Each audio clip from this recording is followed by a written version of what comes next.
నమస్తే సార్.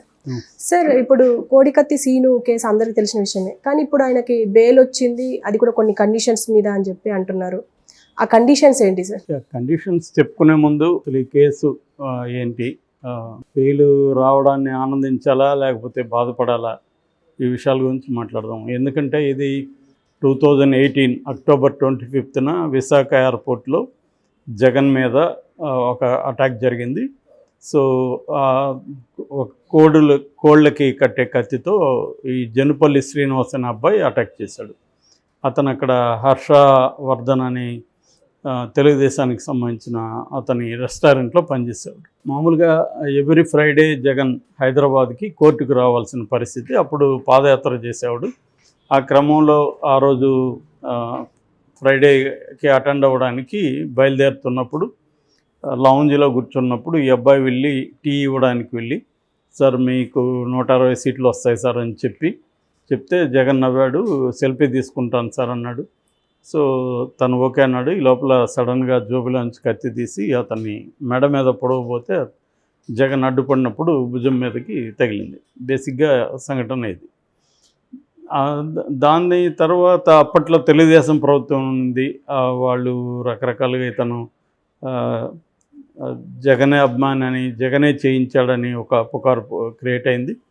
దాని తర్వాత వీళ్ళేమో హర్షవర్ధన్ తెలుగుదేశం అతను, ఇతన్ని యాక్చువల్గా ఇతని మీద ఆల్రెడీ ఒక క్రిమినల్ కేసు ఉంది, అయినా కూడా ఇతన్ని ఎయిర్పోర్ట్లో జాబ్లో పెట్టుకున్నారు. మామూలు క్రిమినల్ కేసు ఉంటే పోలీసులు పర్మిషన్ ఇవ్వరు, కానీ వీళ్ళు తెప్పించుకున్నారు.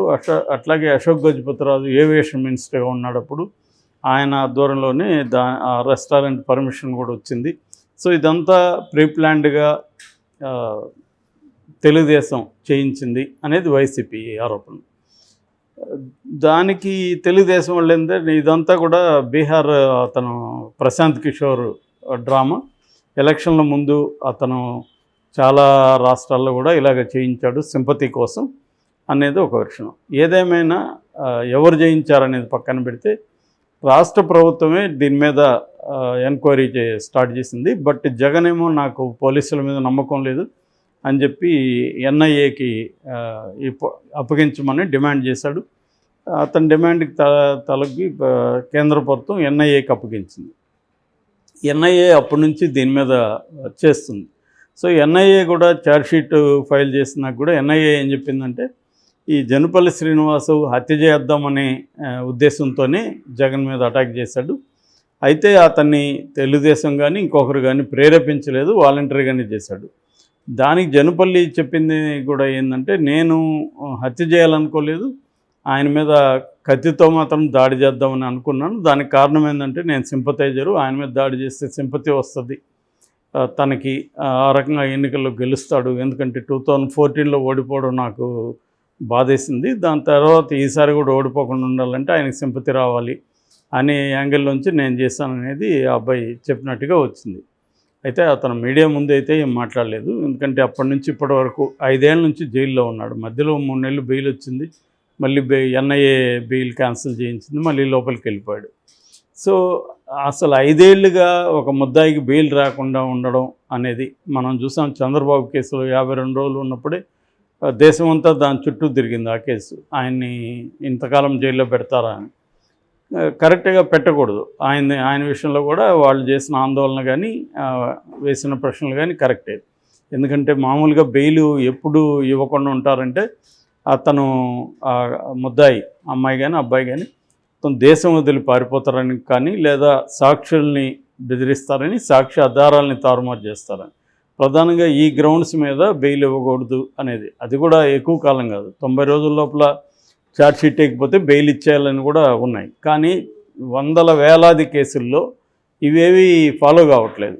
ఇప్పటికీ 70-80% ఖైదీలు రిమాండ్ ప్రిజనర్సే ఇండియాలో. దాదాపు 5 లక్షల మంది ఖైదీలు ఉంటే అందులో దాదాపు 4 లక్షల మంది ఖైదీలు రిమాండ్ ప్రిజనర్స్, శిక్ష పడిన వాళ్ళు కాదు.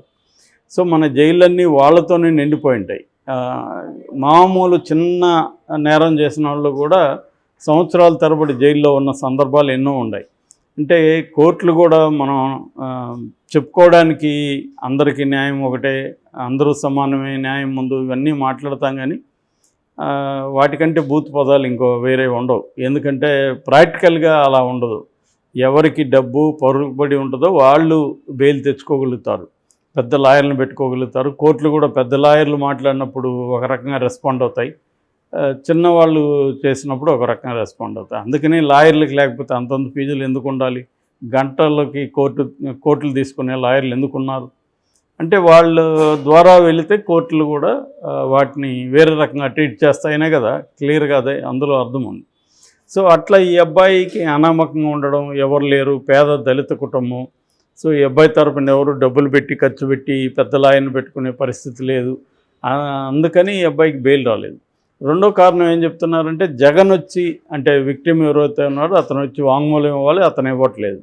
సరే వాంగ్మూలం అతను ఇవ్వడు అనుకుందాం, ఎంతకాలమైనా ఇతనికి బెయిల్ రాకుండానే ఉంటుందా అనేది బిగ్ క్వశ్చన్.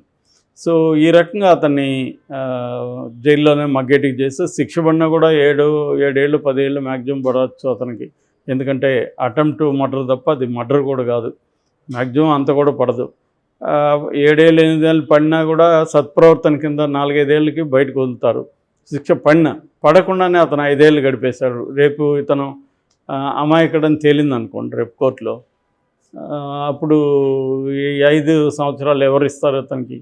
ఇతను ఒక్కడే కాదు, అలాగా ఏళ్ల తరబడి జైల్లో చాలామంది ఉన్నారు రిమాండ్ ప్రిజనర్స్. సో ఇదంతా కూడా ప్రశ్నించాల్సిన అవసరం ఉంది. మనం ఏంటంటే ఒక పొలిటికల్గా మోటివేట్ అయ్యి అది పాపులర్ అయితే ఆ కేసుల గురించే మీడియా కానీ మిగతా వాళ్ళు కానీ చర్చిస్తారు, కానీ జైల్లో మామూలు ఖైదీల పరిస్థితి మీద చర్చించరు. అదే చంద్రబాబు 52 రోజులు ఆ జైల్లో ఉన్నప్పుడు అదే జైల్లో 2000 మంది ప్రిజనర్స్ ఉన్నారు.